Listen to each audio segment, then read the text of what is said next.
Good morning students. हमारे जो अध्याय चल रहा है वो है उसने कहा था, पंडित चंद्रशेखर शर्मा गुलेरी का।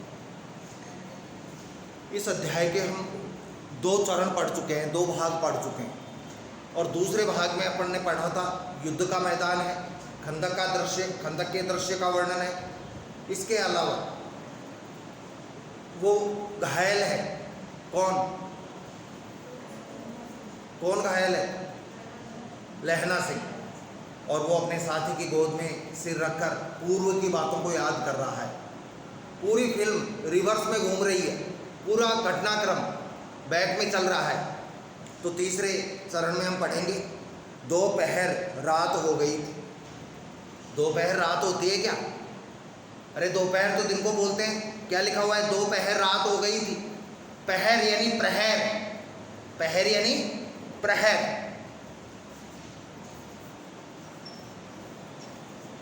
प्रहर 3 घंटे का होता है। एक प्रहर कितने घंटे का होता है? 3 घंटे का एक प्रहर होता है। तो कितने प्रहर हो गए रात में? 4 प्रहर रात में हो गई, 4 दिन में हो गई। तो दोपहर रात हो गई थी, मतलब 6 से 9 और 9 से 12, 9 से 12 का समय था। दोपहर हो चुके थे, सन्नाटा छाया हुआ था, पूरे वातावरण में शांति छाई हुई थी। आपको मालूम है रात के समय तो वैसे भी शांति रहती है, सन्नाटा रहता है। आधी रात के दृश्य का वर्णन है। बोधा सिंह खाली बिस्कुटों के 3 टीनों पर अपने दोनों कंबल बिछाकर, लहना सिंह है, बिस्किट के टीन थे। टीन जानते हो, पीपा, कनस्तर। तो ये फौजियों के लिए तो बड़े डिब्बे ही जाते हैं, वो है नहीं कि 2-2 या 4-4, 5-5 रुपए वाले बिस्किट के पैकेट जाते हैं। तो जो टीन थे, कितने टीन को मिलाकर? 3 टीन, अपने दोनों कंबल बिछाकर।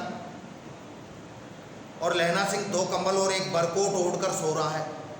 और लहना सिंह 2 तो कंबल और एक बरकोट, बरकोट को यूनिफॉर्म में होगा, वो ओढ़कर सो रहा है। लहना सिंह पहरे पर खड़ा है, यानी वो जो था ना बोधा सिंह जो था वो 3 बिस्किट के 3 जो टीन थे खाली, उनके ऊपर अपने दोनों कंबल तो बिछाकर और लहना सिंह के दोनों कंबल ओढ़कर और बरकोट ओढ़कर सो रहा था, क्योंकि उसके बुखार था। बोधा सिंह, उसको सर्दी लग रही थी, ठंड लग रही थी, इसलिए दोनों कंबल तो अपने बिछा लिए उसने, और 2 कंबल किसके ओढ़ लिए? लहना सिंह के। और लहना सिंह पहरे पर खड़ा हुआ था। इसमें भी एक बात ध्यान रखना, पहरे की जो ड्यूटी थी, जिम्मेदारी थी, किसकी थी? बोधा सिंह की थी। लेकिन अब चूंकि वो बीमार था, इसलिए उसकी जगह कौन ड्यूटी दे रहा था? लहना सिंह। एक आंख खाई के मुंह पर है और एक बोधा सिंह के दुबले शरीर। एक आंख तो उसके खाई के मुंह पर है, दुश्मन नहीं आ जाए, और दूसरी आंख किधर है? बोधा सिंह पर। क्यों है बोधा सिंह पर? क्योंकि वह बीमार है। बोधा सिंह कराहा। क्यों बोधा भाई, क्या है? लहना सिंह कहता है कि बोधा भाई क्या बात है, कैसे करा रहा है? पानी पिला दो। लहना ने कटोरा उसके मुंह से लगाकर पूछा, कहो कैसे हो? पानी का जो कटोरा था उसके मुंह से लगाया पानी पिलाने के लिए और कहा कि भाई कैसे हो? पानी पीकर बोधा बोला, कपी छूट रही है।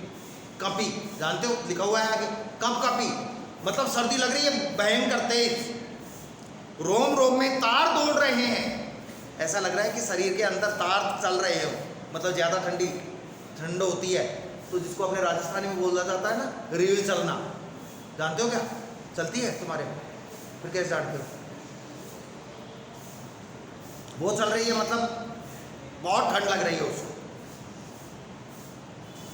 रोम रोम में तार दौड़ रहे हैं, दांत बज रहे हैं। दांत भी ठंड के कारण ही बजते हैं, ज़्यादा सर्दी होती है तब। तो अब लहना सिंह कह रहा है बोधा को, अच्छा मेरी जर्सी पहन लो, कि ले मेरी जर्सी पहन लो। और तुम?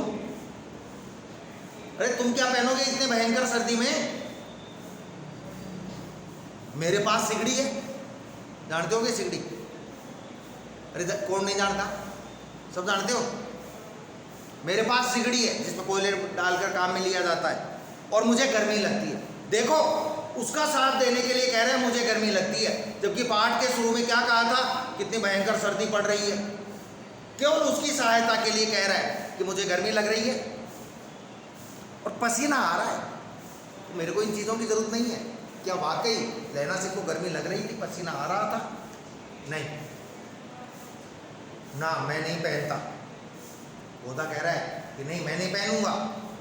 4 दिन से तुम मेरे लिए डॉट डॉट शब्द अटक गए कि भाई तुम मेरे लिए परेशान हो रहे। हाँ, याद आई।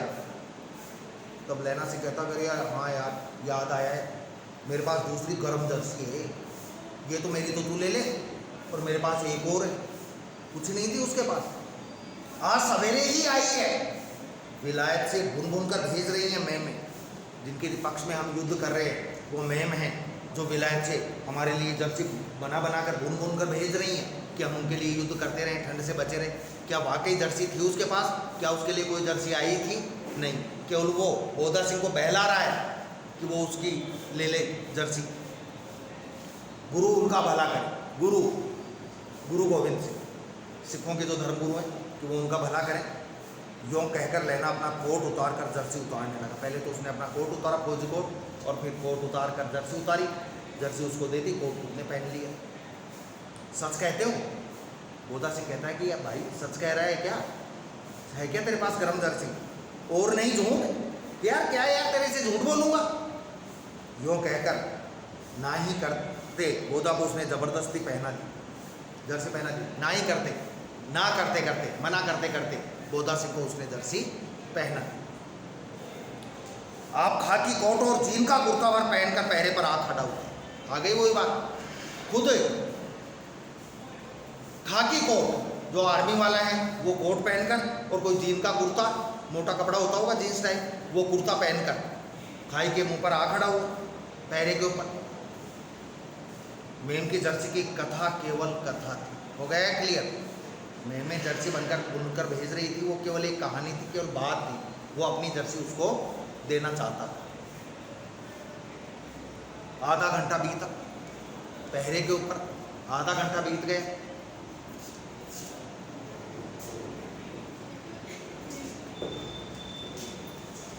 इधर पहरा देते हुए आधा घंटा बीत गया।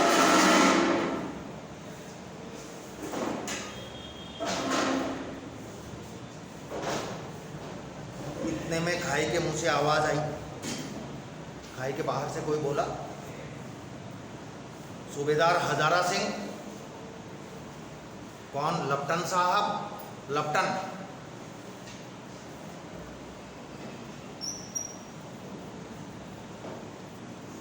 जानते हो क्या लपटन का मतलब? आर्मी में एक पद होता है लेफ्टिनेंट। अब आर्मी वाले तो बुरा मत मानना, किसी के घर में कोई हो आर्मी में, कम पढ़े लिखे होते हैं थोड़े आर्मी वाले। ऑफिसर रैंक के तो बात अलग है, वरना दिमाग से तो पैदल होते हैं आर्मी वाले। अरे तुम क्या देख रही हो उसकी तरफ? झगड़ा करवा दो उसके मेरे, तुम तो लड़ाई करवा दो। ये पता नहीं लैला सिंह तो कब मरेगा। तो ये कम पढ़े लिखे होने के, क्योंकि 10वीं पास से चले जाते हैं, पहले 8वीं वाले ही जाते थे। और ये जिस समय की घटना है उस समय तो हो सकता है दूसरी तीसरी पढ़ते पढ़ते कोई उठा ले जाते हो, जिसके शरीर में ताकत हो, जान हो। समझ रहे हो ना? तो वो लेफ्टिनेंट नहीं बोल पाते, तो लपटन साहब आवाज बदल कर बोला। जर्मन था ये, जर्मन आदमी है, जानकारी लेने आया है, इनके बंकर को तबाह करने आया है, वेश बदल कर, रूप बदल कर। लेफ्टिनेंट कौन? लपटन साहब। हुक्म हुजूर, भाई हुक्म आदेश करो, कहकर सूबेदार तनकर फौजी सलाम करके सामने हुआ। तनकर उसने फौजियों को जैसा सलाम किया, क्योंकि लेफ्टिनेंट था। अभी तक नहीं पहचान पाया कि फर्जी है ये, जर्मन है ये।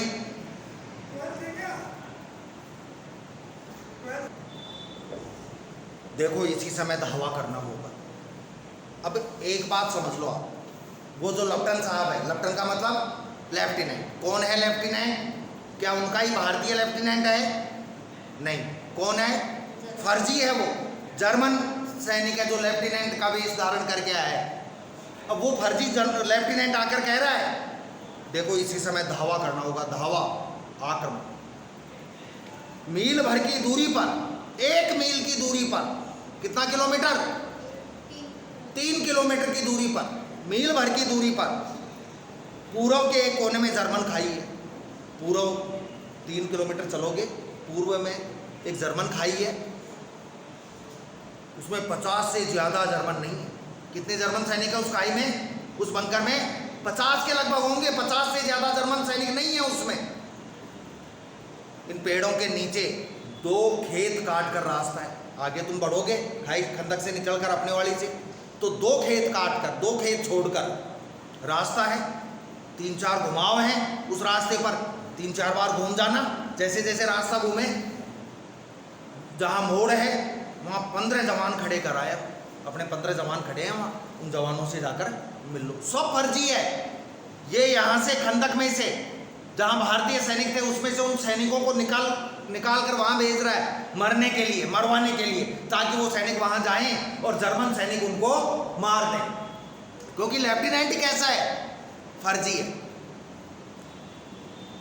जहाँ मोड़ है वहाँ 15 जवान खड़े कराए हो, तुम यहाँ 10 आदमी छोड़कर, यहाँ खंदक में तो 10 आदमी रह जाओ, ज़्यादा की जरूरत नहीं है, और बचे हुए सारे आदमी तुम यहाँ 10 आदमी छोड़कर सबको साथ ले उनसे जा मिलो, उनसे जाकर मिलो 15 सैनिकों से, क्योंकि फिर तुम आगे तुम्हें आक्रमण करना है। खंदक छीन कर वहीं, खंदक उनसे छीन लो और वहीं रहो। मतलब भारतीय सैनिकों को मारने का पूरा प्रबंध कर लिया था। खंदक छीन कर वहीं का मतलब वहीं रहो तुम, जब तक दूसरा हुक्म न मिले डटे रहो। जब तक अब का आदेश तो तुम पालन करो, और जब तक अगला आदेश तुमको नहीं मिल जाता जब तक वहीं रहना, हम यहाँ रहेगा। केवल ये वाक्य उसको शक कर गया, हम यहाँ रहेगा। भारतीय तो ऐसे बोलते ही नहीं, वो यही कहता, अफसर तो यही कहता कि मैं यहीं रहूँगा, हम यहाँ रहेगा, जो हुक्म। चुपचाप सब तैयार हो गए, अभी पता भी नहीं चला पूरा फर्जी है। सब सैनिक तैयार हो गए, बोधा भी कंबल उतार कर चलने लगा। समझ गए क्या बोधा कौन था? जिसके बुखार हो रहा था। अब लेफ्टिनेंट का आदेश हो, वो भी कंबल उतार कर तैयार होने लगा। तब लहना सिंह ने उसे रोका कि तू यहीं रह। लहना सिंह आगे हुआ तो बोधा की ओर इशारा किया। लहना सिंह समझकर चुप हो गया, कुछ इशारा किया उसने तो वो चुप हो गया। पीछे 10 आदमी कौन रहे, इस पर बड़ी हुज्जत बहस हुई कि साहब और तो सब चले जाएंगे, लेकिन 10 आदमी यहाँ इस खंदक में रहे, वो 10 आदमी कौन हो? अभी मैं कह दूं कि 4 बच्चे तो रुक जाओ और सब बाहर चले जाओ, 4 बच्चे तो बच्चियाँ तो रुक जाओ यहाँ और सब बाहर चले जाओ, तो तुम एक दूसरे का मुंह देखने लगोगे। क्यों?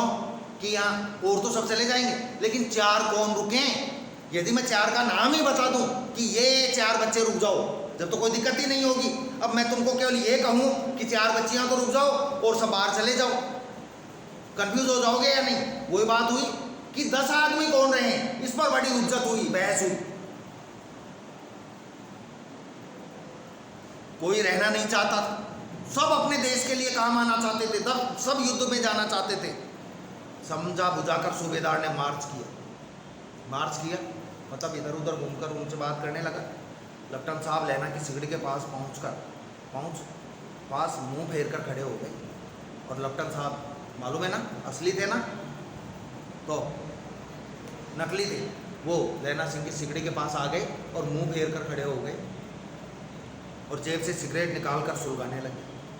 सबसे मेन बात आ गई सकवर, कल बता चुका हूँ, क्योंकि सरदार होते हैं, सिख होते हैं जो तंबाकू नहीं पीते। सिगरेट सुलगाने लगे। 10 मिनट बाद उन्होंने सिगरेट पीते रहे, हाथ बढ़ाकर लहना से कहा कि लो तुम भी पियो। लहना की शक हो गया। दूसरी बात, पहला शक तो क्या हुआ? सबसे पहला शक तो ये हुआ कि हम यहाँ रहेगा, चलो ये तो हल्का फुल्का है। सबसे बड़ा शक तो ये हुआ कि लेफ्टिनेंट साहब सिगरेट सुलगा रहे हैं, जबकि सरदार सिगरेट तंबाकू नहीं पीते। पहली बात।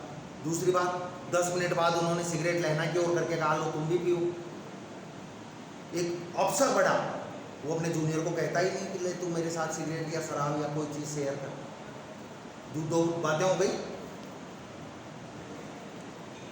आंख मारते मारते लहना सिंह सब समझ गया, आंख मारते मारते गोदा को सब समझ गया कि हाँ मामला गड़बड़ है, फर्जी है ये।